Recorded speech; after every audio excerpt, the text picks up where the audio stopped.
Ay, medyo dugyot ha. Gamitin sa jewelries, makeup brushes, shaver at utensils. At ayan, kita nyo naman ang natanggal. O diba, na-refresh na yung salamin at mas malinaw na gamitin.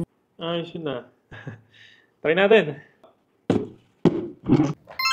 Hi guys! Meron kaming new item. This one naman is multifunction cleaner. So guys, nakita nyo naman sa video kung ano nagagawa niya. Nakakalinis siya ng accessories or salamin. So para malaman natin kung gumagana talaga, subukan natin. Ayan guys, so kita nyo, susubukan natin dito sa salamin na to kasi may mga color green na siya, no? May mga stains na.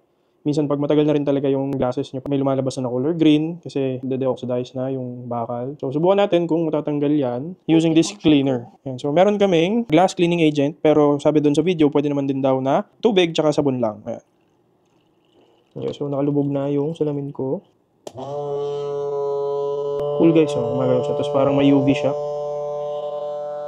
Parang antibacterial siguro. So malaman natin kung effective talaga siya mamaya-maya. Ayan guys, no? So, mga 20 minutes na siyang nakababad dyan na ganun yung nangyayari. Naririnig nyo naman yung vibration kanina, diba? So, tingnan natin kung meron na ba siyang pagbabago. Ayan guys. Doon sa tubig, parang halos wala naman. Tapos, parang para sa akin, wala namang nangyari. Ayun, no? Nandiyan pa rin yung color green. Siguro mas okay na, punasan mo na lang yung salamin mo kaysa gamitin mo pa tong cleaner na to. Ayun guys, no? So, narinig nyo naman ako kanina. Medyo disappointed ako dun sa product. Kasi, hindi ko alam kung para saan yung vibration niya. May ilaw pa na pakulo. Pero, hindi naman din natanggal talaga dun sa salamin ko yung mga kailangan. Kasi, yung ginawa ko, tanggal ko sa kanya, tinignan ko yung mga color green. Kinailangan ko pang kuskusin ng maigi. Hindi ko alam kung para saan pa tong product na to kung ganun lang din. Diba? Kung kukuskusin ko lang din pala para matanggal, pupunasan ko din. I don't see it as something na valuable para sa pera ko. So, para sa akin, it's a buy.